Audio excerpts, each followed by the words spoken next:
Hello everyone, welcome to Aarti Jain classes. I hope you all are fine and safe, taking care of your mental and physical health. आप अपने घर में हैं, सुरक्षित हैं, अपना ध्यान रख रहे हैं, थोड़ी सी मस्ती कर रहे हैं और बहुत सारी पढ़ाई कर रहे हैं। बहुत सारी मस्ती कर रहे हैं और थोड़ी सी पढ़ाई कर रहे हैं। आई नो बहुत सारी पढ़ाई हमसे नहीं होगी और अभी तो हमारे पेपर भी जो है एक्सटेंड हो गए हैं। एग्जाम दिसंबर का भी हमें कुछ नहीं पता है, एग्जाम होने वाले हैं नहीं होने वाले हैं। आराम से ऐश की जिंदगी जी रहे, जीना भी चाहिए, ऑब्वियसली टाइम है अभी।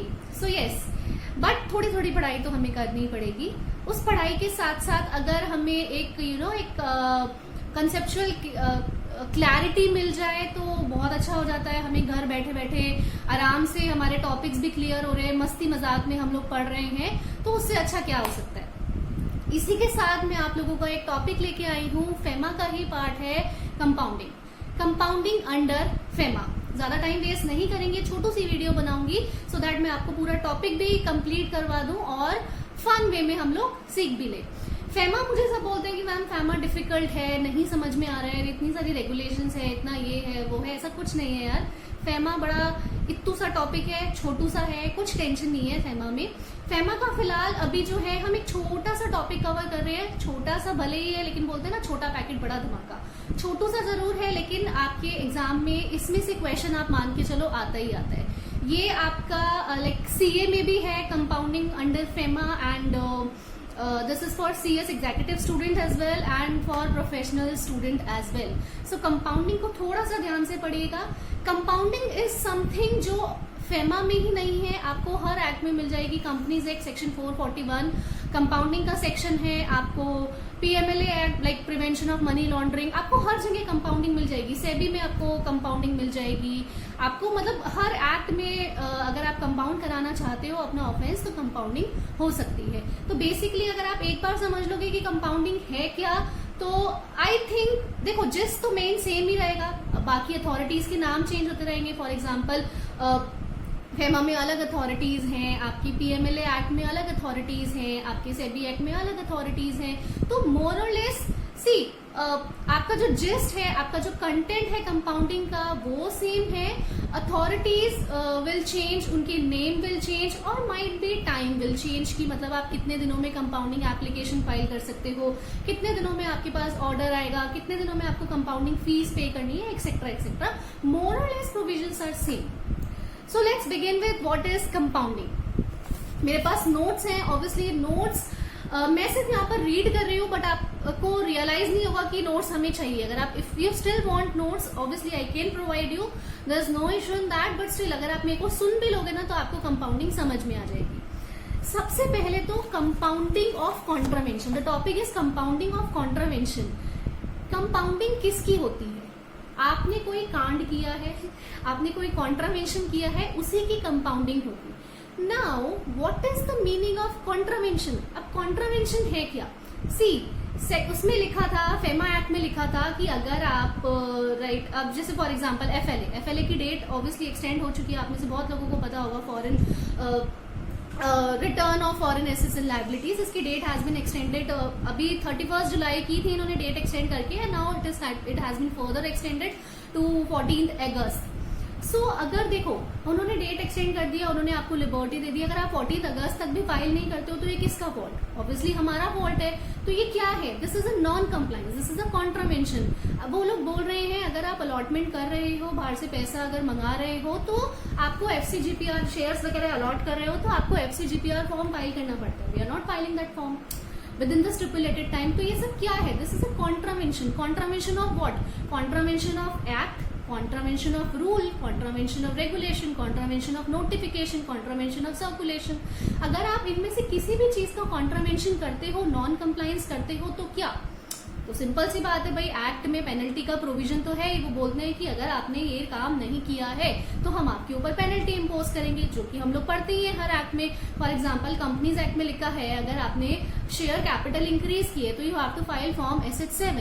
If you have not file that form within the stipulated time, then the company and other officer who is in default shall be liable to pay penalty of ₹25,000, let's say। अब क्या हुआ?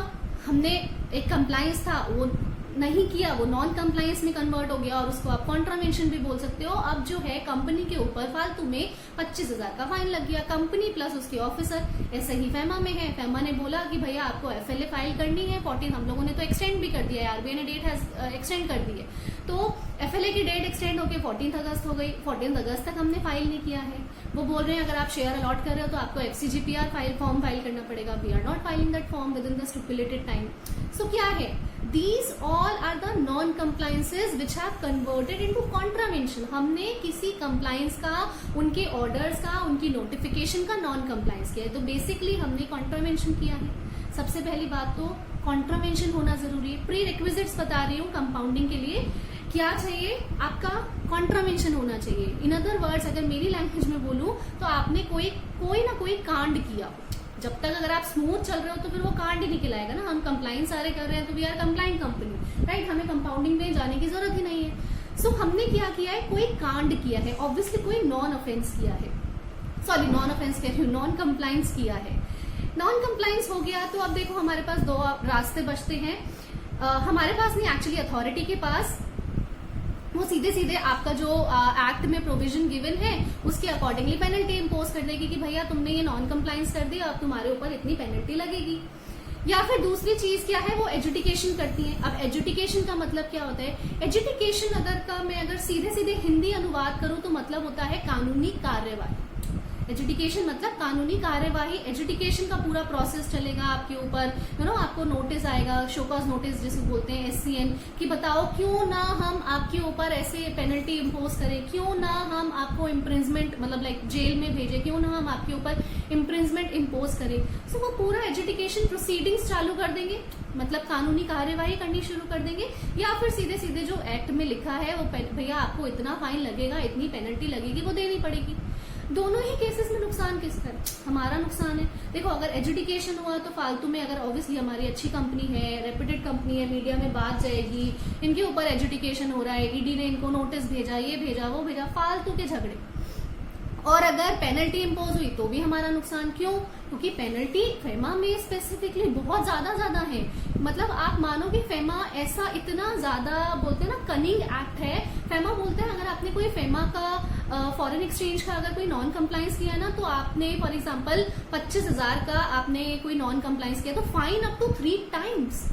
सोच लो आप कितना ज्यादा हमारे लिए नुकसान है ना। अल्टीमेटली अगेन अगर हमने कोई एक फॉर्म फाइल नहीं किया है तो उसकी आप पेनल्टी बोल रहे हो कि एक डायरेक्टर प्लस साथ में कंपनी को 25,000 रुपए देना पड़ेगा, या अप टू 3 टाइम्स तक वो मल्टीप्लाई हो सकता है, हमारा नुकसान। तो इसका कोई सोल्यूशन है क्या, कोई इसका मिडवे है क्या? बिल्कुल है, फेमा खुद देता है। अब वो क्या है? कंपाउंडिंग। क्या सोल्यूशन है? कंपाउंडिंग। आप अपने कॉन्ट्रावेंशन की, आप अपने ऑफेंस की कंपाउंडिंग करवा लो। आप अपने ऑफेंस की, आप अपने क्या बोलते हैं, कॉन्ट्रावेंशन की कंपाउंडिंग करा लो।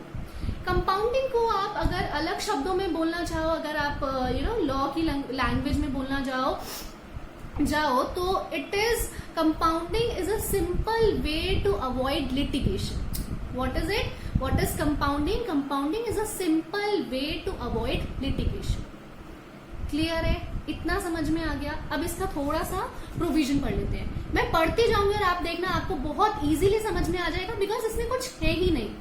अच्छा, अब आप मुझे बताओ, इतना तो आपको समझ में आ गया व्हाट इज कंपाउंडिंग और हम क्यों जाते हैं कंपाउंडिंग के लिए। अब आप मुझे बताओ, क्या अथॉरिटीज आपको कभी भी बोलेंगे कि अच्छा ठीक है बेटा तुमसे गलती हो गई है, अब तुम आके कंपाउंडिंग करवा लो?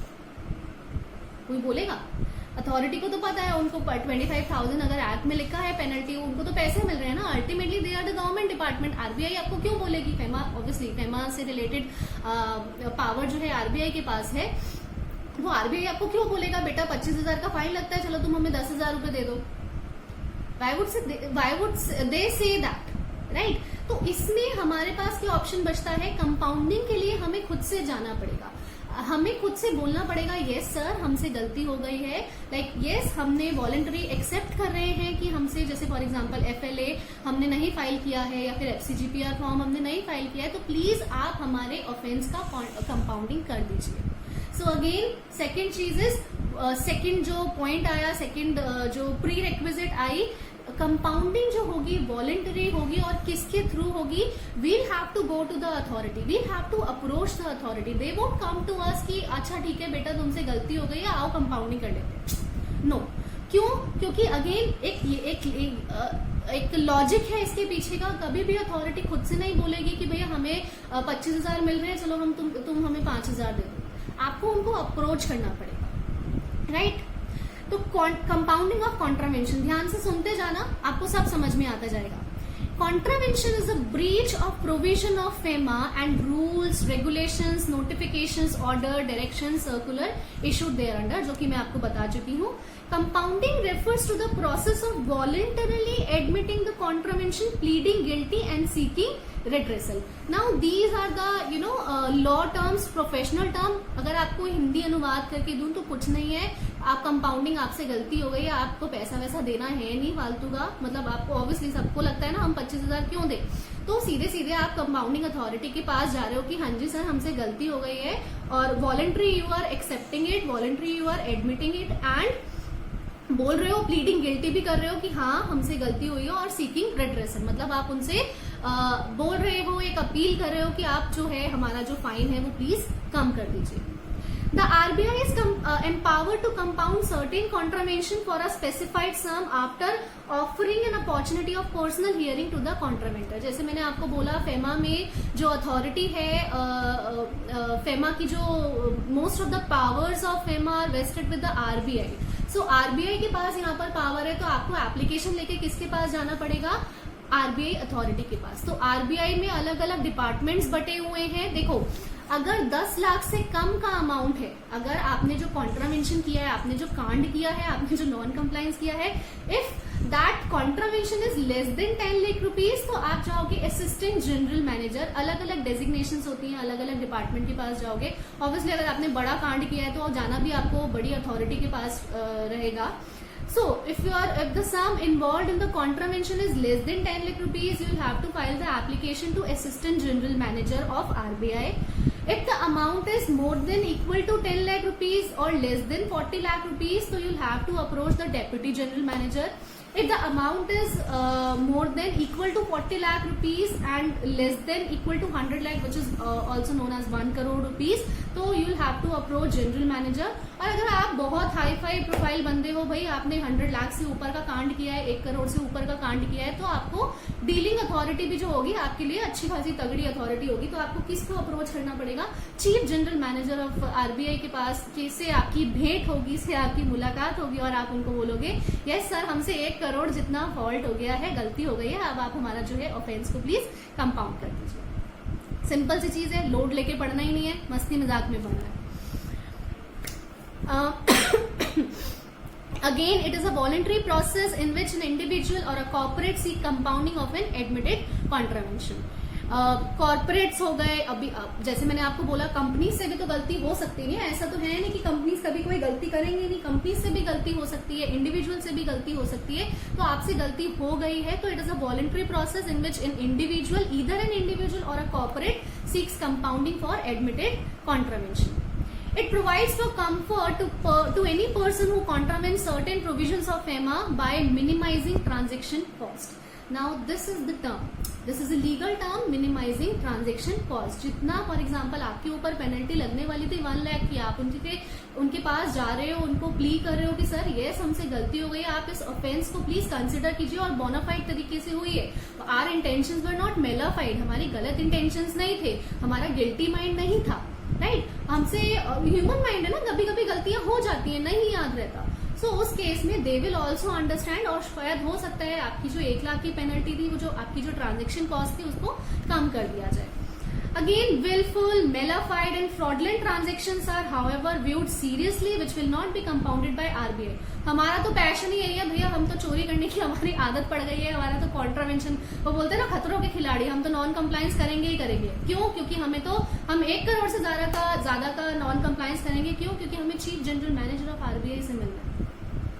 ऐसा मत करना। ऑब्वियसली अगर कोई सीरियस फ्रॉड करोगे, मेलाफाइड इंटेंशन होगी, जानबूझ के आप पंगे में पैर डालोगे, नौकरी से तो निकाले ही जाओगे, बिजनेस आपका खत्म हो जाएगा if you are an entrepreneur, और साथ के साथ कंपाउंडिंग भी नहीं होगी, लात मार के बाहर भेज देंगे, वो जो एप्लीकेशन होती है ना ऐसे फाड़ के मुंह पे फेंक देंगे। सो ऐसा भी मत करना। Prerequisites for compounding process that we have already discussed in respect of same contravention committed by any person within a period of 3 years shall not be compounded. Okay, यहाँ पे एक बड़ी इंटरेस्टिंग सी चीज है। लॉ देखो कितना अच्छा है। लॉ क्या बोलता है, देखो बेटा, आज तुम एप्लीकेशन लेके आए हो मेरे पास। अच्छा, एक चीज और है जो मैं हमेशा स्टूडेंट्स को बोलती हूँ, ये ना मैं एक I always use this technique called as role play technique. मैं जब भी पढ़ाती हूँ स्टूडेंट्स को तो एक रोल प्ले टेक्निक यूज करती हूँ, और मैं स्टूडेंट्स को बोलती हूँ हमेशा वाइल स्टडिंग ना, हमेशा अपने आप को अथॉरिटी रख के सोचो। Always and always consider yourself as an authority, not as victim और स्टूडेंट। नहीं, ऐसा नहीं सोचना है, हमेशा बड़ा सोचना है, हमेशा अपने आप को अथॉरिटी रख के सोचो, तो आपको जो प्रोविजन है ज्यादा अच्छे से समझ में आ पाएंगे। किसी भी एक्ट में हो हमेशा अपने आप को अथॉरिटी रख के सोचोगे ना, तो आप डिसीजन मेकर अच्छे बन पाओगे। ओके, यहाँ पर अगर अथॉरिटी होती तो वो क्या करती। सो यही चीज आपको भी करनी है, यहाँ पर आपको अथॉरिटी बन के सोचना है। अब मैं बताती हूँ कैसे। अथॉरिटी बोलती है, आप लोग अथॉरिटी हो, राइट, आप लोग अथॉरिटी हो, मैं विक्टिम हूं और मैं आपके पास कंपाउंडिंग की एप्लीकेशन लेके जा रही हूँ।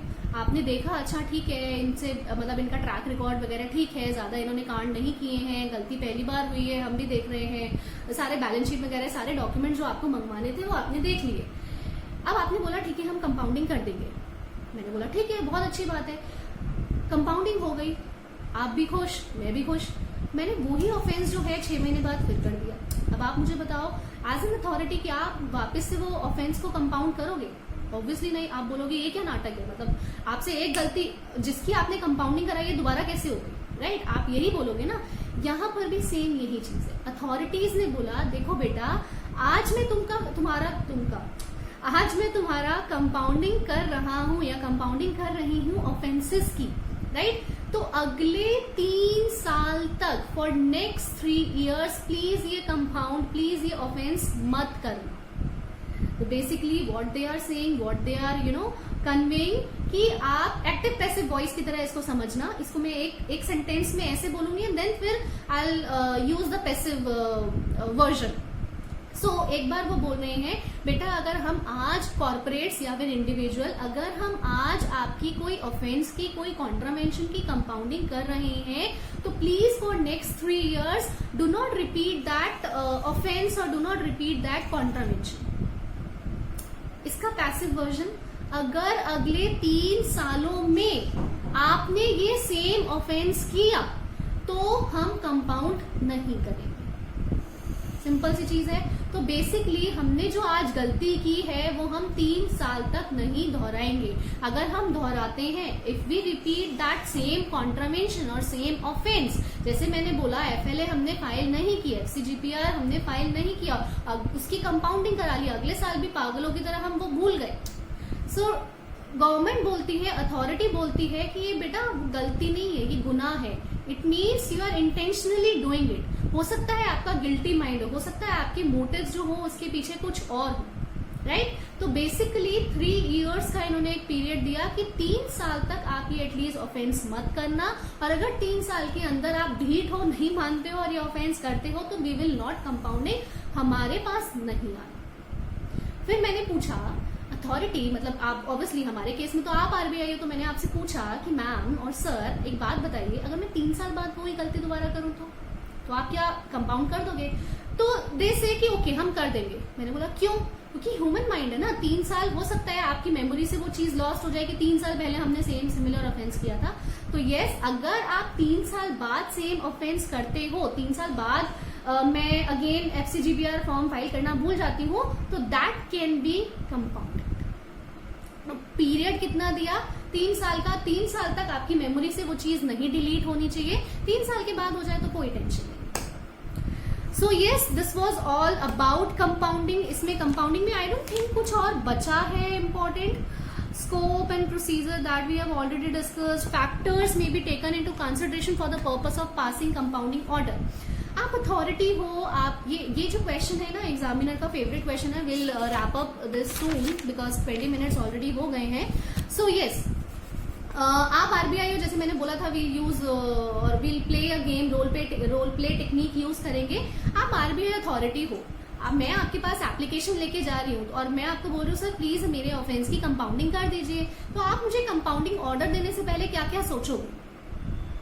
यस, देखोगे ना मैं जेन्युइन पर्सन हूं या नहीं, मेरा ट्रैक रिकॉर्ड क्या है, मेरी हिस्ट्री क्या है, मेरी इंटेंशंस देखोगे। हो सकता है आप मुझसे और डॉक्यूमेंट्स मंगाओ, अच्छा ठीक है तुम्हें कंपाउंड करवाना है ना, डॉक्यूमेंट्स लेके आओ। आप भी तो अपने आप को मेक श्योर करोगे, you will have to make sure yourself कि भाई ये जो सामने वाला पर्सन है कहीं हमें ही पागल बनाने की कोशिश तो नहीं कर रहा है, राइट? तो यहाँ पर भी यही चीज है। The question comes like what are the factors that may be taken into consideration for the purpose of passing compounding order by the authority. So what are the factors, इसका आंसर आपको सीधा सा 5 पॉइंट्स में देना है। The amount of gain or unfair advantage whether quantifiable made as a result of the contravention, मतलब quantifiable मतलब monetary terms में can you calculate that? The amount of loss caused to any authority, agency, exchequer as a result of the contravention, जो आपने कांड किया है उसकी वजह से लॉस कितने लोगों को हुआ है। लाइक किसी को लॉस हुआ है तो अगर पब्लिक एट लार्ज को लॉस हुआ है तो ऑब्वियसली दे वोंट कंपाउंड कि भैया इतनी बड़ी पब्लिक का आपका तो जरा सा नॉन कंप्लायंस हो गया, आपका जरा सा नॉन कॉन्ट्रावेंशन हो गया, यहाँ पर पब्लिक एट लार्ज को नुकसान हो गया, तो obviously they won't allow that. The repetitive nature of contravention, आपकी तो आदत ही यही है तो हम क्यों कंपाउंड करें। Repetitive nature of contravention, the track record and the history of non compliance of the contraventors conduct in undertaking the transaction and in disclosure of full facts in application and submission made during the personal hearing। देखो जिसके मन में पाप नहीं होगा ना तो वो सारी चीजें डिस्क्लोज करेगा, तो they'll observe this also कि आप कितना क्या बोलते हैं, what can I say, how supportive you are while this compounding process। अगर आप उनके सारे क्वेश्चंस का आंसर दे रहे हो और अच्छे से उनको हेल्प कर रहे हो तो they will compound the offense। Any other factor as considered relevant and appropriate। So these are the 5 points। Hardly I think आपका 3 marks का question आता है जो इस particular compounding के लिए। The compounding authority shall pass an order of compounding after providing an opportunity of being heard to all the concerned parties up to maximum 180 days from the date of application। मतलब 6 महीने तक आप compounding process खेल सकते हो, drama खेल सकते हो हियरिंग का। उसके बाद विद इन 6 मंथ्स अथॉरिटी के ऊपर भी राइडर लगा दिया गया है, भाई 6 महीने तक तुम डिसाइड ही नहीं कर पा रहे हो तो करना क्या है। So with in 6 months with in 180 days decided and wrap it up. So this was all about compounding. Compounding से फेमा में ही नहीं है यार, कंपाउंडिंग आपकी जैसे मैंने आपको स्टार्टिंग में बोला था हर एक्ट में है। आपको you will find compounding in companies act as well, section 441। You will find compounding in PMLA, you will find compounding in securities law, you will find compounding in competition act. मतलब आपको हर जगह compounding तो मिलेगा ही मिलेगा। Compounding का gist यही है, हर जगह जिस्ट यही है, बस authority will change. I hope आपको समझ में आया होगा। हमने हंसते खेलते मस्ती मजाक में ब्लूपर्स देख रहे हो, मस्ती मजाक में हम लोगों ने एक टॉपिक कवर कर लिया है। आप मुझे बताओ कौन